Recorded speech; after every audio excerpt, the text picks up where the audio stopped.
Hello everyone, কেমন আছেন সবাই? আশা করছি সবাই ভালো আছেন, আমরাও ভালো আছি। মাংস আমরা একদিনের বেশি যদি দুদিন খাই তাহলে কিন্তু আমাদের আর ভালো লাগে না। আর এই শাক আমাদের খাদ্য তালিকায় যদি রোজের থাকে আমাদের কিন্তু কোনো বিরক্ত নেই, সবাই খুব মজা নিয়েই খায়। আজকে একটা শাকের রেসিপি শেয়ার করব। আর পালং শাকেরও একটা আলাদা টেস্ট আছে, আবার লাউ শাকেরও আলাদা টেস্ট আছে। তো দুটো শাকই আজকে একসাথে করে আমি বানাবো।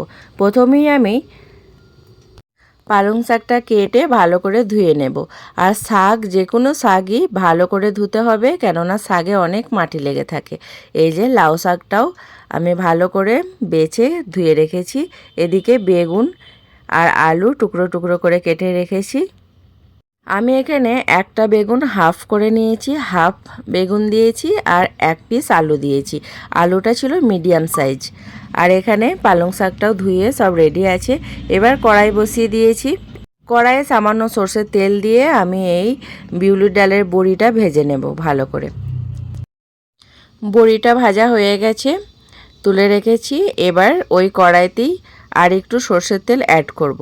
আর আমি সব সময় শাক সবজিতে সর্ষের তেলে বানানোরই চেষ্টা করি। এদিকে আমি দুটো শুকনো লঙ্কা ফোড়নে দিয়েছি।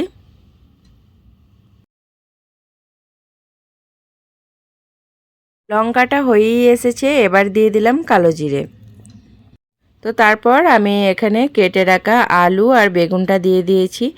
এই শাক রান্নাটাতে কিন্তু আমি পেঁয়াজ দেব না। আর প্রচণ্ড তেল ছিটকাচ্ছিল, তার জন্য আমি একটু নুন ছিটিয়ে দিয়েছি। নুনটা ছিটিয়ে দিলে তেলটা আর ছিটকায় না। এরপর আমি হাফ চা চামচ হলুদ গুঁড়ো দিয়ে দেব। এরপর দিয়ে দেব হাফ চা চামচ ধনে গুঁড়ো। তারপর দেব হাফ চা চামচ আদা বাটা।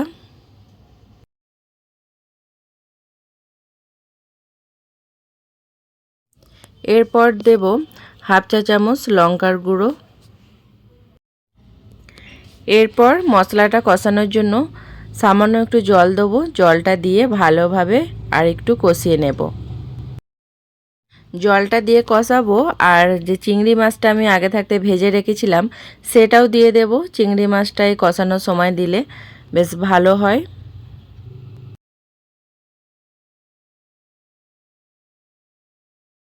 মশলাটা বেশ ভালোই কষানো হয়ে গেছে। এবার আমি কেটে রাখা লাউ শাকটা দিয়ে দেব।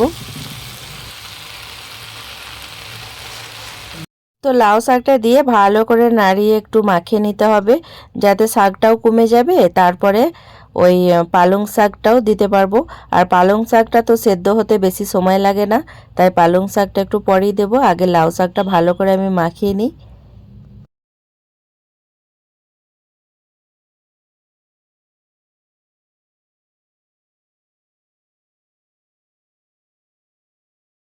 এবার দেখুন লাউ শাকটা খুব সুন্দরভাবে কমে এসেছে। এবার আমি কেটে রাখা পালং শাকগুলো দিয়ে দেব।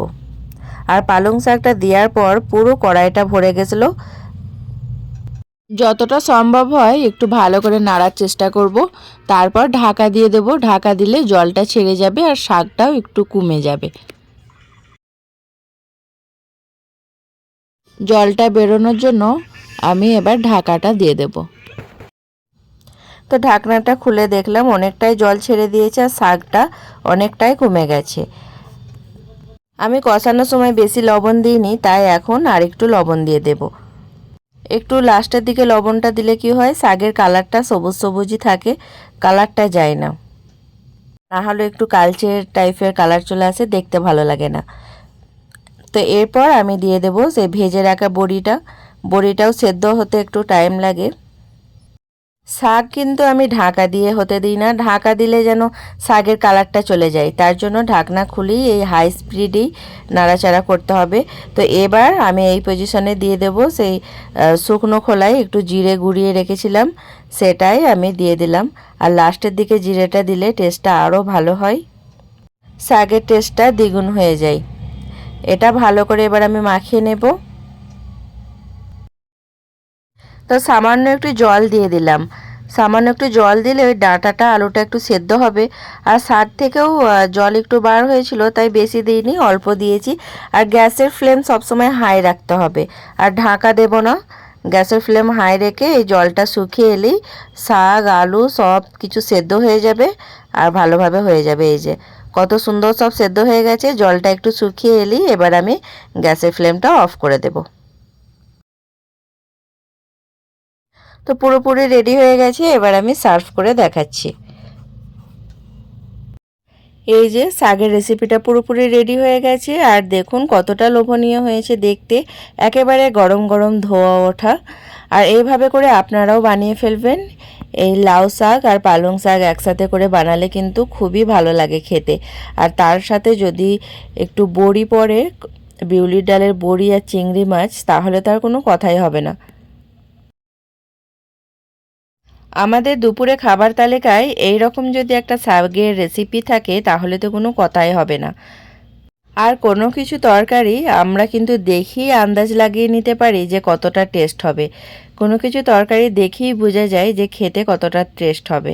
তো দেখতেই পারছেন কতটা লোভনীয় হয়েছে। আর শাকের কালারটা কিন্তু সবুজই আছে। দেখুন শাকের কালারটা না কালচে হয়ে গেলে খেতে অতটা ভালো লাগে না, এই সবুজ সবুজ কালারটা থাকলে খেতে আরও বেশি ভালো লাগে।